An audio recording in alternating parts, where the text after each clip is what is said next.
All right. Good morning, guys, and welcome to a new pre-market analysis. Today it's Friday, the 12th of July. Been a good week on some parts. I'm a bit tired. I slept like 6 hours, so that's not the thing, but I just woke up like 1 hour ago, so still getting active, but we're getting there. So let's just dive into the charts today. Let's put this mic in the right place. Might be a bit close to the camera now. I will watch it back and fix it later on. Yeah, first of all, let's start at EU. So we know price took... Oh, that's previously low. I'm so confused. So we've got that strong push to the upside here, taking that internal range liquidity. I finally know why I'm yawning. Because in the evening I only yawn one time when I'm recording, and when I do the morning recordings I yawn more often. Apparently my body still has to wake up even though my mind is already active. Did a little bit of research on that. But yeah, that's no excuse. So what we can see is that price kind of we got above that liquidity, got above the highs, and we turned bullish. We were already bullish on this one, but the whole idea of this being a fake out, then here taking internal range liquidity, and then eventually reacting from this area, that just didn't happen at all. Price trickled up, and you can see here. Then we opened very indecisive candle that last Friday, not last week's Friday. We got above there. We opened slightly lower, but immediately pushed for up. We took previous weekly highs. Basically, with that, we created some equals to the upside there. Sorry. We create equals to the upside there. Then price trickled back down, and we can see here that building up to Thursday, actually, we were waiting. You can see that price was waiting for the news that came out yesterday, the CPI news, the consumer price index. So basically, what you get is CPI is what you can buy for a basket of goods.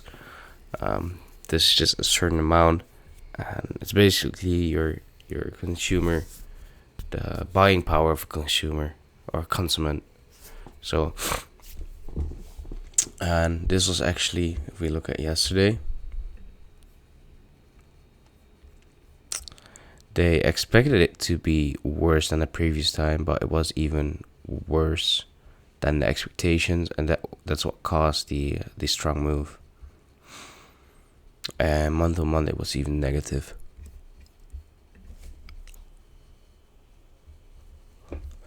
So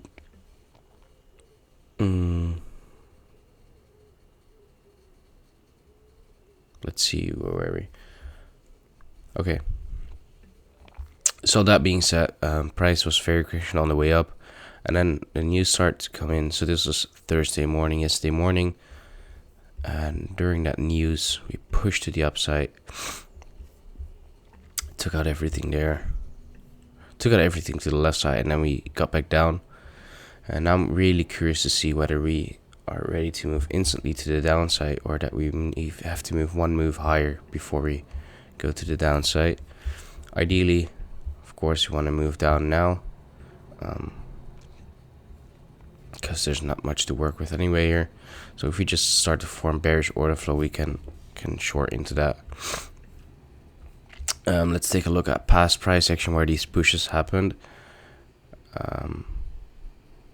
Here we have that push to the upside, turn around, and we immediately went back down.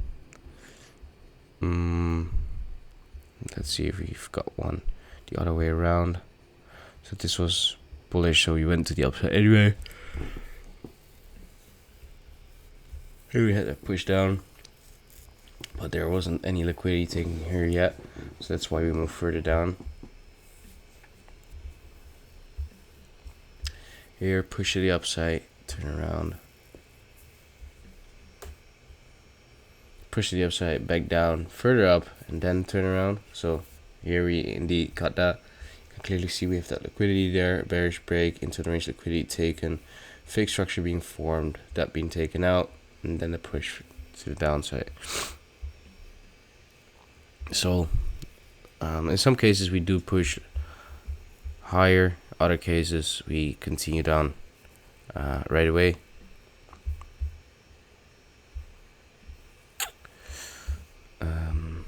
So yeah, for today, what am I looking at? So we didn't take previous daily highs or anything.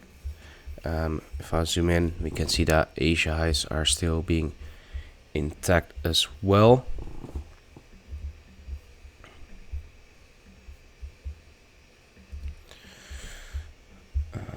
There we go.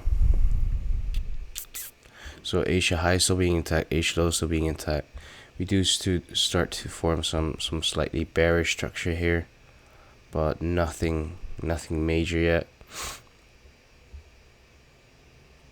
We always say that we don't want to sell based on just Asia highs, so if anything, we should either wait for this high to be taken out or for price to get up here.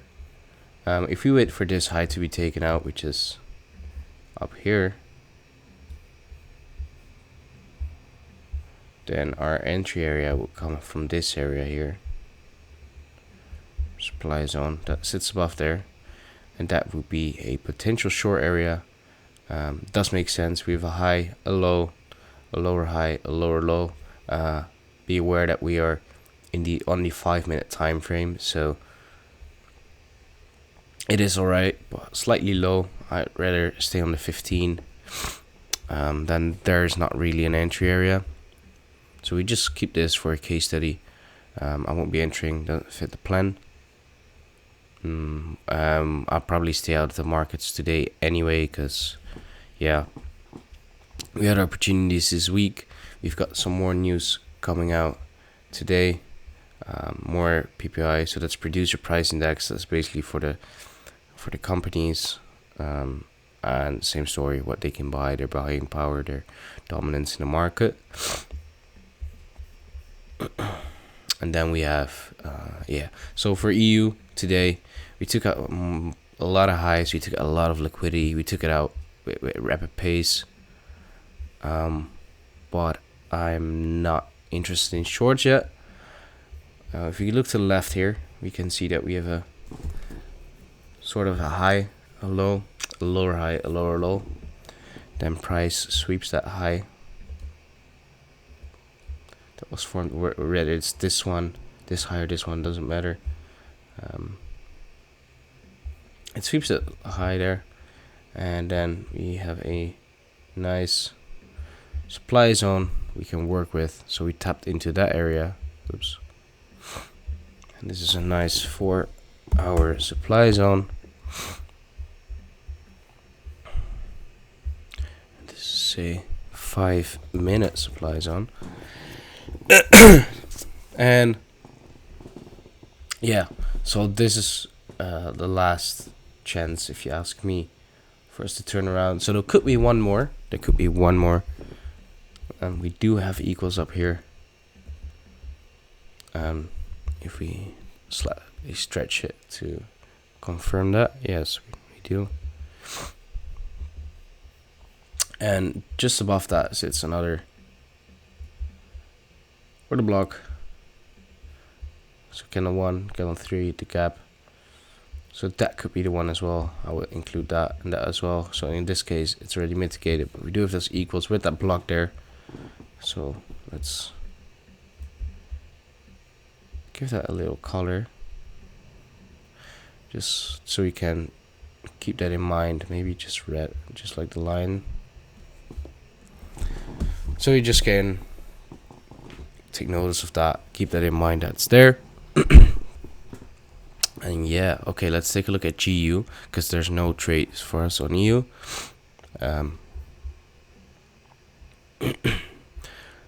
Sorry, for the targeting on EU, we want to go for the discount first.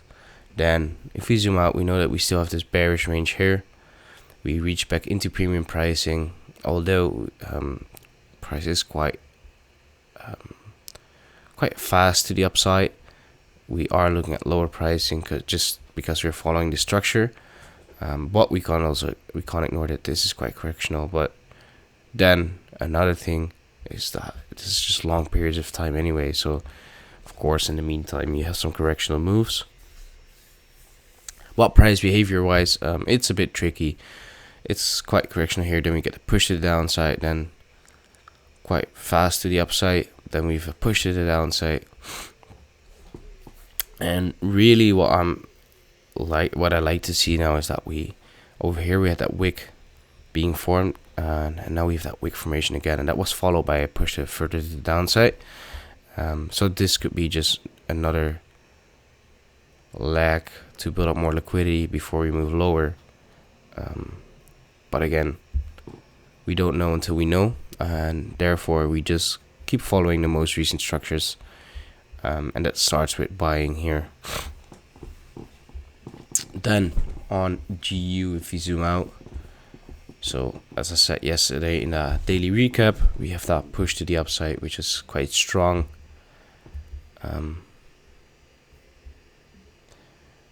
The candle formation was super strong here, close above that wick, so that was already kind of indicating that we can move higher. We now tapped into a probably daily, so a 4-hour supply zone, or probably even a 1 hour, but not sure. No, so we class it as 4 hour for now. My water is gone as well. The bottle's empty. Bottle water. I need some, I don't know. Go outside, get some fresh air. Anyway, so we broke above here, and we didn't just went bullish on the light blue one. We also went bullish on the dark green one, which is super interesting. It's a bit tricky because we know that GU is still bullish, but at the same time, EU is still bearish. So that's a bit tricky there. So they're conflicting, but both are above old highs, so breaking above this high, so we can expect lower pricing now. We just have to wait for either order flow or a nice structure to work with. EU inside this kind of range, although we have a structure in between, I still feel like, okay, we took out that high, we can now get a turnaround as well. This all depends, of course, on what happens today and start of next week, whether we move higher or turn around.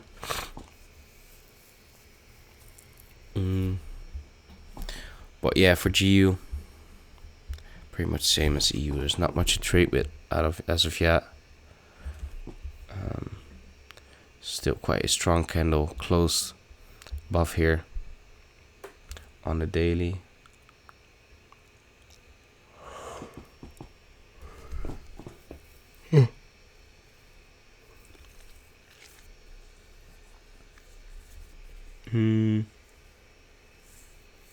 What else is there?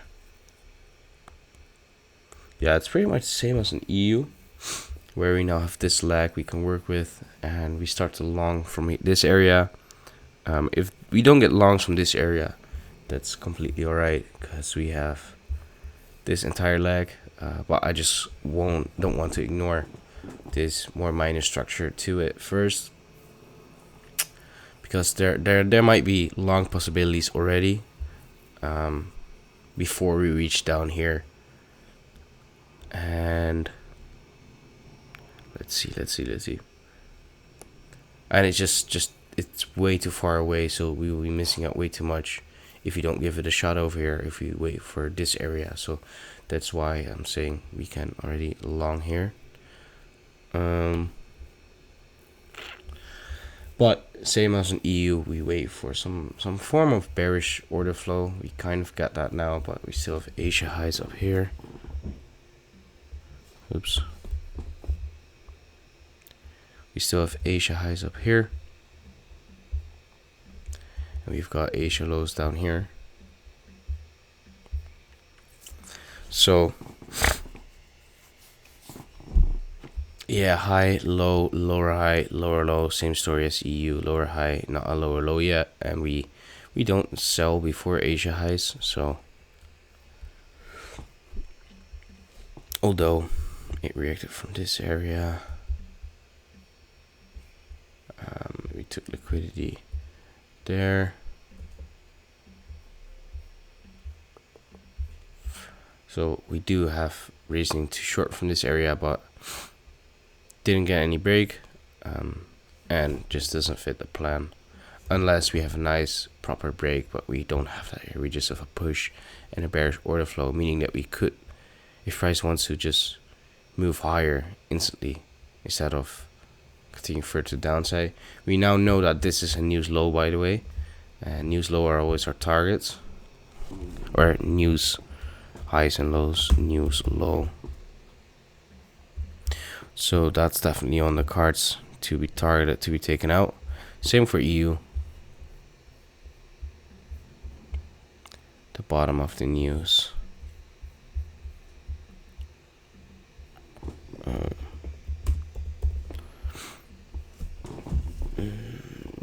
Yeah. Then DXY, same story there. This was what I found quite interesting, because on EU or on GU, is it GU?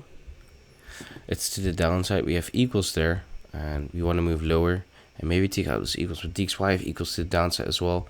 So we basically took these lows. Nice closure in case you're favoring bullish price action. I'm favoring bullish price action. But damn, my eyes are tired. I just can't ignore that we have that liquidity still here. Look at those equals there. Just overall, these lows could either be a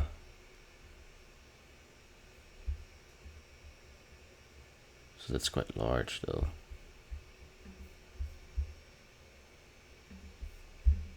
Could be something like a support and resistance zone, but then it needs to be where underneath, like that, something like this.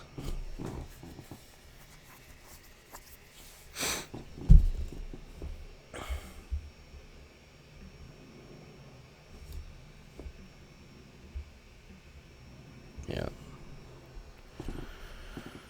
So we have that zone as well there. So this could either be the reason that we react from here and move higher.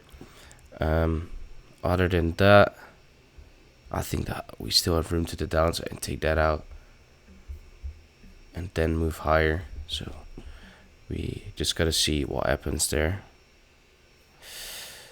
Yeah. I don't think there's anything else I want to cover. I think we covered everything. We had the news, liquidity, the ranges, structure, my thought process, news lows, we covered that as well. We did the new markings. So now we just wait, I guess, because GU is not looking good, EU is not looking good yet. So I think we just wait and see what happens. Probably need Monday as well to reset, and then on Tuesday or Wednesday we can get proper trades again. But we'll see, maybe earlier, but I don't feel like we get a lot of price movement today. Well, we have the news, of course, so this could cause some some moves definitely towards the end of the day. So let's keep an eye out for that as well. See what happens. Well, I won't be trading in the afternoon anyway, so just see what happens. I think we covered anyway, so wish you guys good luck in the market. Catch you guys later, and peace